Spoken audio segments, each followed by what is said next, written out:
Hi everyone. तो आज हम अपने चैप्टर डेटर्मिनेंट्स के बारे में पढ़ेंगे, जिसमें से 4 से 7 क्वेश्चन पूछे जाते हैं जो बेस्ड होते हैं एक्सपेंशन और वैल्यू ऑफ डेटर्मिनेंट्स, एडजॉइंट और inverse of a matrix, properties of determinant and solution of system of linear equations.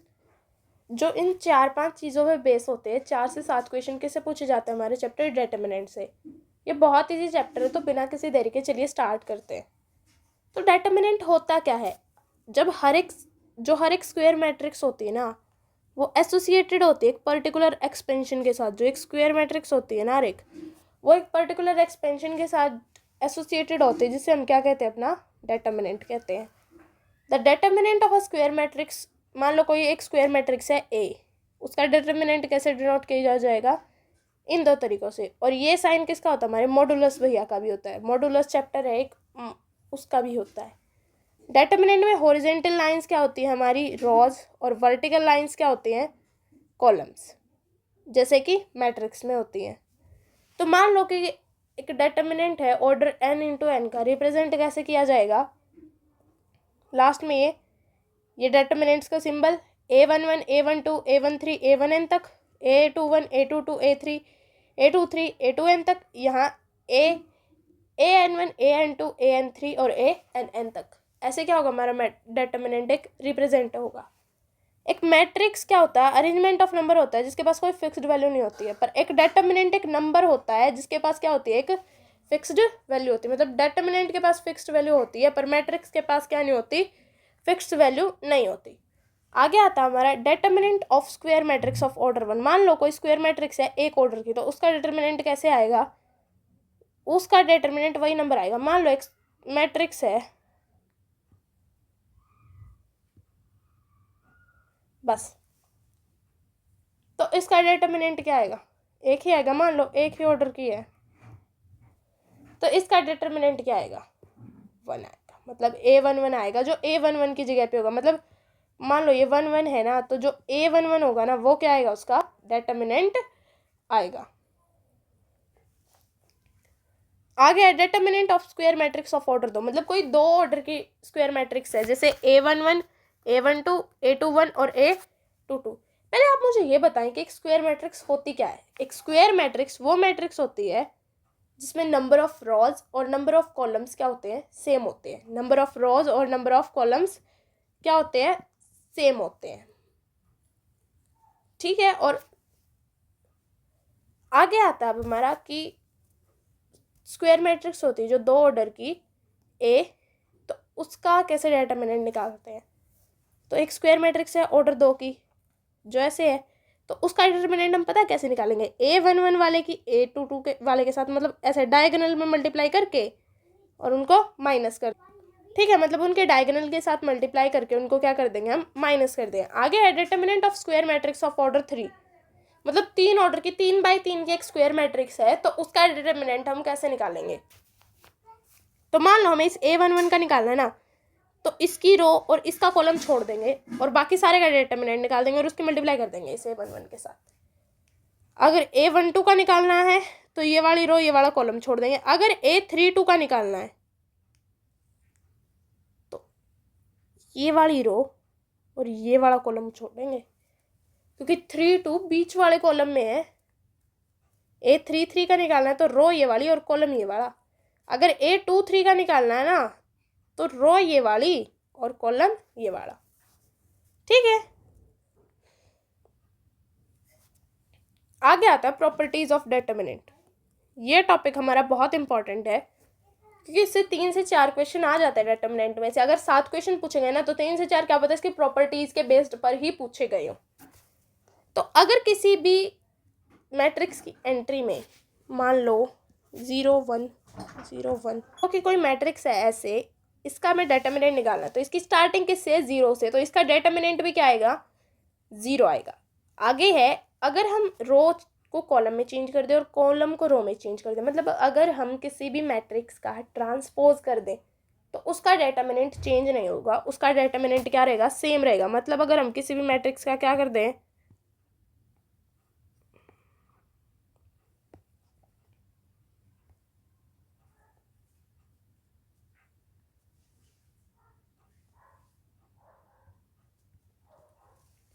अगर हम किसी भी मैट्रिक्स का ट्रांसपोज कर दें ना तो उसका डिटर्मिनेंट है ना जो वो सेम रहेगा, वो चेंज ही नहीं होगा। ठीक है, आगे आता है अगर कोई भी दो एडजेसेंट कॉलम और कोई भी दो एडजेसेंट रोज चेंज कर दे, मतलब मान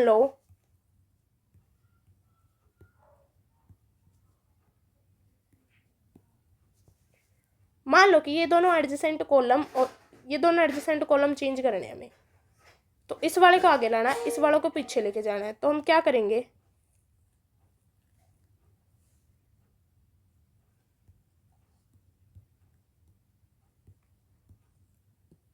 ऐसे चेंज हो गए। तो डेटर्मिनेंट तो सेम रहेगा, पर डेटर्मिनेंट अगर पॉजिटिव आएगा इनका तो वो नेगेटिव हो जाएगा, और अगर नेगेटिव होगा तो वो पॉजिटिव हो जाएगा। मतलब साइन चेंज हो जाएगा डेटर्मिनेंट का। क्या हो जाएगा, साइन चेंज हो जाएगा। ये बात बहुत इंपॉर्टेंट है। और अगर आगे है, अगर किसी भी डेटर्मिनेंट में कोई भी दो रो और दो कॉलम आइडेंटिकल है ना, मतलब सेम सेम है, जैसे मैंने फर्स्ट वाले कोई भी दो रो और कॉलम आइडेंटिकल है मतलब सेम सेम है, तो पता है क्या होगा, उनका जो डेटर्मिनेंट होगा ना वो ज़ीरो आएगा। क्या आएगा, ज़ीरो आएगा। अगर कोई भी दो रोज और दो कॉलम क्या है, आइडेंटिकल है, तो उनका डेटर्मिनेंट क्या आएगा, हमारा ज़ीरो आएगा। आगे है, अगर if all the constituent elements of one row और one column is multiplied by the same quantity, then the value of new determinant is k times of the value of original determinant। मान लो कि हम किसी भी एक पूरी रो को या पूरे कॉलम को एक नंबर से मल्टीप्लाई कर देना, तो उनका जो डेटर्मिनेंट होगा ना वो भी उसी नंबर से मल्टीप्लाई हो जाएगा। मतलब मान लो कि हमने एक पूरी रो को k से मल्टीप्लाई कर दिया, तो इनका जो डेटर्मिनेंट होगा ना वो भी k से क्या हो जाएगा, मल्टीप्लाई हो जाएगा।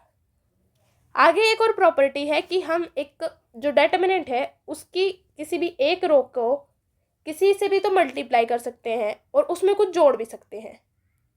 तो उससे पता है डेटर्मिनेंट पे बस क्या असर पड़ेगा, कि या तो हम उसका डेटर्मिनेंट ऐसे निकाल दें कि उसमें ऐसे जोड़ के निकाल दे, और या फिर पहले इसका डेटर्मिनेंट निकाल दो और जो जोड़ा उसका डेटर्मिनेंट निकाल दो और फिर उन्हें प्लस कर दो, कोई भी दिक्कत नहीं होगी।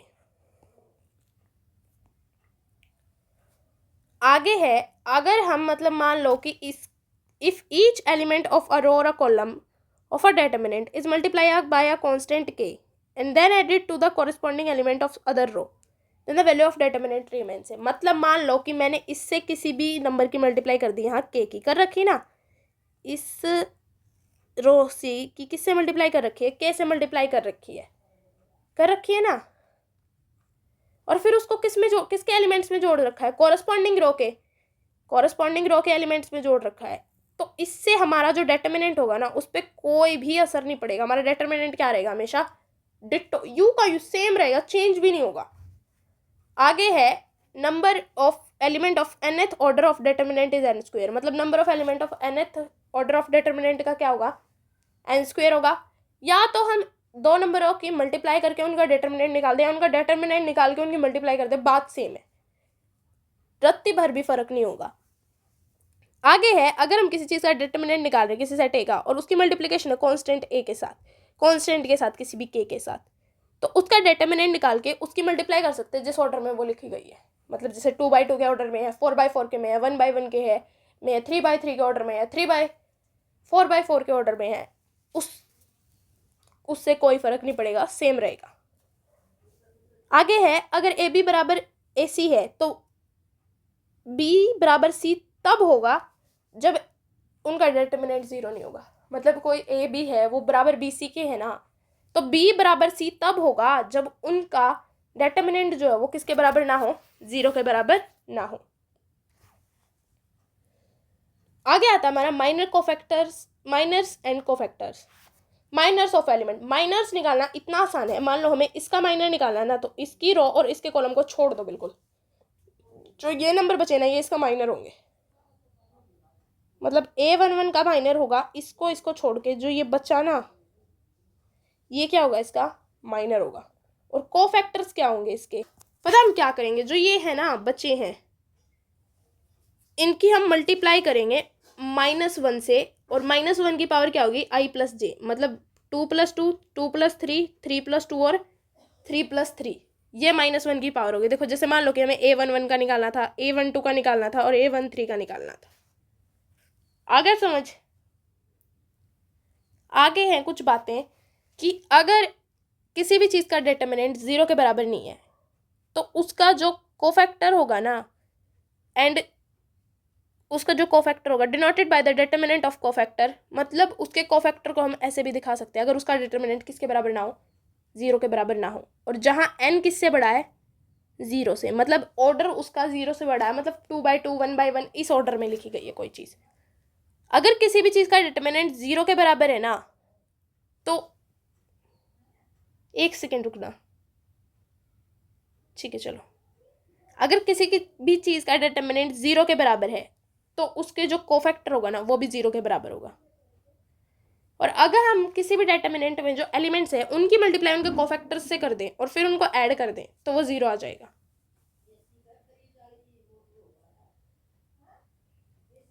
आगे है एडजॉइंट ऑफ अ मैट्रिक्स, मतलब एक मैट्रिक्स का एडजॉइंट कैसे निकलेगा।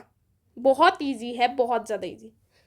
अगर कोई ए एक मैट्रिक्स है, स्क्वायर मैट्रिक्स एन ऑर्डर की, और सी क्या है, उसका कोफैक्टर मैट्रिक्स है, तो जो सी का ट्रांसपोज होगा ना वो ए का क्या होगा, एडजॉइंट होगा। मतलब जैसे इसका यहाँ पे दे रखा था हमें एग्जाम्पल में कि ए ये है, C11 ये है, C12 ये है और C13 ये है। C11 C12 C13 और C21 C22 C23 ये सब दे रखा था। तो हमारा C क्या होगा, ये, और इसका ट्रांसपोज क्या हो गया, ये। C हमारी ये वाली मैट्रिक्स होगी और इसका ट्रांसपोज हो गया ये, और ये क्या है हमारे ए का एडजॉइंट। स्क्वायर मैट्रिक्स का क्या है, हमारे का एडजॉइंट। तो चलो इसकी प्रॉपर्टीज पढ़ते हैं, ये बहुत इंपॉर्टेंट है ये एडजॉइंट वाला टॉपिक। और इससे पहले वाले दो टॉपिक माइनर्स कोफैक्टर और कोफैक्टर, ये लिटरली सच में बहुत इंपॉर्टेंट है, बहुत ज़्यादा आते हैं पेपर में, आपको पेपर में बहुत ज़्यादा पूछे जाएंगे, ये ज़रूर पढ़ना। आगे 2-3 चीज़ें ऐसी आएंगी जो बेतुकी होंगी, वो बिल्कुल भी मत पढ़ना चाहिए। आगे है properties of adjoint of matrix. आगे है properties of adjoint of matrix. अगर ए और बी कोई स्क्वायर मैट्रिक्स है और एन ऑर्डर की है और आई एन क्या है, उनकी यूनिट मैट्रिक्स है, तो चलो आगे बात पढ़ते हैं। अगर हम उस ए मैट्रिक्स के एडजॉइंट की मल्टीप्लाई उससे कर देना तो वो बराबर होगा उसका डिटर्मिनेंट की मल्टीप्लाई कर दो उसकी यूनिट मैट्रिक्स से, या फिर उसका एडजॉइंट निकाल के बाद में इसे मल्टीप्लाई कर दो।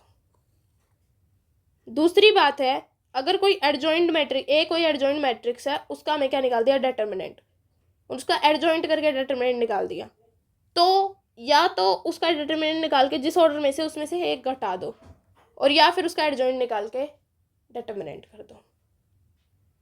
आगे अगर हमने किसी एडजॉइंट, मतलब ए का एडजॉइंट है उसकी मल्टीप्लाई एडजॉइंट से कर दी, मतलब उसका एडजॉइंट निकाल दिया, कोई मैट्रिक्स ए थी, पहले उसका एडजॉइंट निकाला फिर दोबारा एडजॉइंट निकाल दिया, तो क्या करो, उसका डिटर्मिनेंट निकाल के एन में से 2 माइनस कर दो, जहां ए का डिटर्मिनेंट 0 के बराबर नहीं होना चाहिए, ठीक है।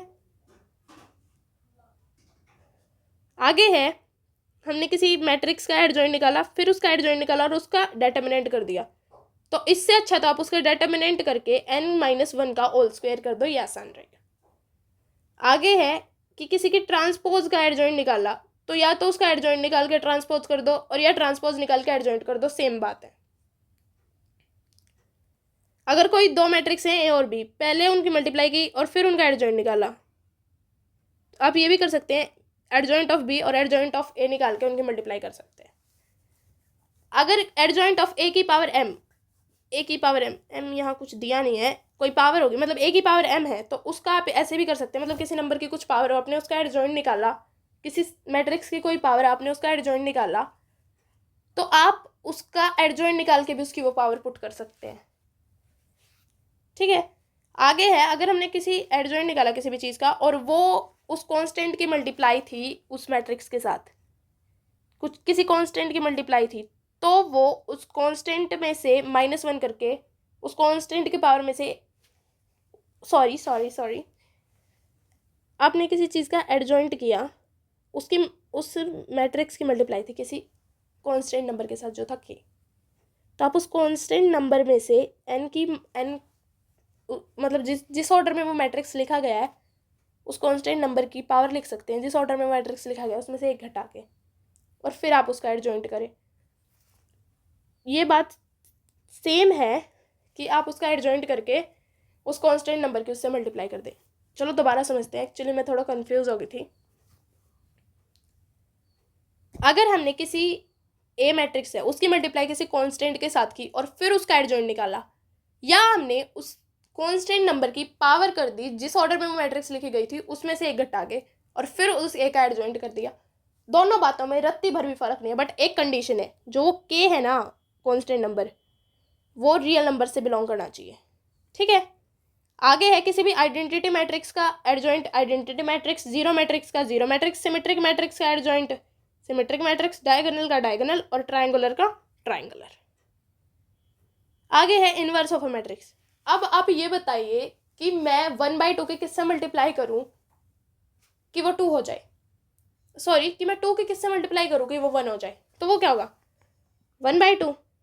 ये क्या है उसका इनवर्स। तो ऐसे ही जो नॉन सिंगुलर मैट्रिक्स होती हैं ए आई जे ऑर्डर एन की, वो इनवर्टेबल तब कहलाई जाएगी जब कोई मैट्रिक्स बी और वो उसको क्या कर दे आइडेंटिटी मैट्रिक्स बना दे। उसकी इनवर्स भी तब कहलाई जाएगी जब हम उन दोनों की मल्टीप्लिकेशन करें और वो उसको आइडेंटिटी मैट्रिक्स बना दे, मतलब एक बना दे। एक मतलब ऐसी मैट्रिक्स जिनके डायगोनल क्या हो, जिनके डायगोनल्स के एलिमेंट क्या हो 1 और 1 हो। ठीक है, तो A B multiply B A और B A multiply A B, A multiply B और बी मल्टीप्लाई ए बराबर आइडेंटिटी मैट्रिक्स, तभी इनका क्या एग्जिस्ट करेगा, मतलब ये इनवर्स है एक दूसरे के। मतलब बी का इनवर्स क्या है ए और ए का इनवर्स क्या है बी। तो हम ये भी तो कह सकते हैं अगर ए का इनवर्स ए ही हो तो फिर ए की मल्टीप्लाई हम ए के साथ कर दे, ए के इनवर्स के साथ कर दे और फिर उस बराबर है इनवर्स ए के इनवर्स की मल्टीप्लाई ए के साथ कर दो और बराबर आइडेंटिटी मैट्रिक्स के। और the inverse of a matrix is given by, मतलब हमें एक इनवर्स कैसे मिलता है कि हम उसका डिटरमिनेंट को एक से डिवाइड कर दें और उसकी किससे मल्टीप्लाई कर दें उसके एडजॉइंट से। तो ऐसे हम किसी भी मैट्रिक्स का क्या निकाल सकते हैं इनवर्स निकाल सकते हैं। एक नॉन सिंगुलर मैट्रिक्स क्या होती है, एक मैट्रिक्स नॉन सिंगुलर तब कहलाती है जब उसका डिटरमिनेंट क्या हो 0 ना हो, और जब उसका डिटरमिनेंट 0 हो तब वो क्या कहलाएगी सिंगुलर मैट्रिक्स। आगे है प्रॉपर्टीज ऑफ इनवर्स। अगर हम किसी मैट्रिक्स का इनवर्स करके उसका इनवर्स कर दे तो वो मैट्रिक्स सेम आ जाएगी। अगर हम किसी मैट्रिक्स की दो मैट्रिक्स है उनकी मल्टीप्लाई करके उनका इनवर्स कर रहे हैं, उनका इनवर्स करके उनकी मल्टीप्लाई कर दे, सेम बात है, कोई फर्क नहीं पड़ेगा किसी को। अगर किसी मैट्रिक्स की पावर के है और उसका हमने इनवर्स कर दिया या हमने उसका इनवर्स करके पावर के कर दी, कोई फर्क नहीं पड़ेगा, रत्ती भर भी फर्क नहीं पड़ेगा चाहे आप कुछ करो। पर एक शर्त है कि क्या होना चाहिए नेचुरल नंबर होना चाहिए। अगर हमने किसी मैट्रिक्स का इनवर्स करके उसका एडजॉइंट निकाला या उसका एडजॉइंट निकाल के इनवर्स निकाला, सेम बात है। अगर हमने किसी मैट्रिक्स का इनवर्स करके उसका डिटरमिनेंट निकाला और उसके 1/, में उसका डिटरमिनेंट कर दिया और डिटरमिनेंट निकाल के उसका इनवर्स कर दिया, सेम बात है तीनों। आगे है note, if A is an invertible matrix then, मतलब उसका इनवर्स एग्जिस्ट नहीं कर रहा, then if A is a symmetric matrix then a - 1 is also symmetric, मतलब उसका इनवर्स एग्जिस्ट कर रहा है। अगर a एक सिमेट्रिक मैट्रिक्स है, सॉरी मतलब उसका उस मैट्रिक्स का इनवर्स एग्जिस्ट कर रहा है इनवर्टेबल। अगर a एक सिमेट्रिक मैट्रिक्स है तो a का इनवर्स भी क्या होगा एक सिमेट्रिक मैट्रिक्स। अगर a एक स्क्यू सिमेट्रिक मैट्रिक्स है तो a का इनवर्स भी क्या होगा स्क्यू सिमेट्रिक मैट्रिक्स। तो आप मुझे कमेंट में बताएंगे कि सिमेट्रिक और स्क्यू सिमेट्रिक मैट्रिक्स कौन कौन सी होती है। आगे है solution of system of linear equations. ये भी बहुत इंपॉर्टेंट टॉपिक है इस चैप्टर का, तो चलो देखते हैं। यूजिंग मैट्रिक्स, अगर मान लो कि हम किसी मैट्रिक्स के एलिमेंट्स की कुछ कांस्टेंट नंबर्स से मल्टीप्लाई कर दें, मतलब कुछ वेरिएबल से मल्टीप्लाई कर दें, तो ax बराबर b हो जाएगा। यहाँ b क्या है b1 b2 b3, x क्या है x1 x2 x3 और a क्या है ये है। ठीक है, और अगर हम इसके कांस्टेंट की मल्टीप्लाई करें ना तो वो किसके बराबर आ रहा है b के। तो x क्या है इसमें से जो कॉमन लिया, ये मैट्रिक्स थी हमारी, b क्या है जो ऐड करने के बाद आया। तो यहाँ पता है क्या होगा कि जो x है ना वो a के इनवर्स की मल्टीप्लाई b के साथ इसके बराबर होगा। ये बात बहुत इंपॉर्टेंट है। इस बात पे कई बार क्वेश्चन आता है कि हमें दे रखा है कोई मैट्रिक्स है, उसके एलिमेंट्स की किसी भी नंबर के साथ मल्टीप्लाई करके इक्वल पे कुछ दे रखा है, और फिर हमें पूछ रखा है कि इसमें से x बताओ क्या है। तो वो x पता है कैसे आता है, a के इन्वर्स की मल्टीप्लाई कर दो b के साथ। ये मेथड हमारा क्या कहलाता है, सिस्टम ऑफ इक्वेशंस, ठीक है, matrix method to solve a system of equations. आगे है क्राइटेरिया ऑफ कंसिस्टेंसी। कंसिस्टेंसी यहाँ ax बराबर b है, एक सिस्टम है n लीनियर इक्वेशंस का विद n वेरिएबल्स। तो अगर a का डिटर्मिनेंट 0 के बराबर नहीं है तो उनके पास क्या है, यूनिक सॉल्यूशन है। अगर a का डिटर्मिनेंट 0 के बराबर है तो इनफाइनाइट सॉल्यूशन है।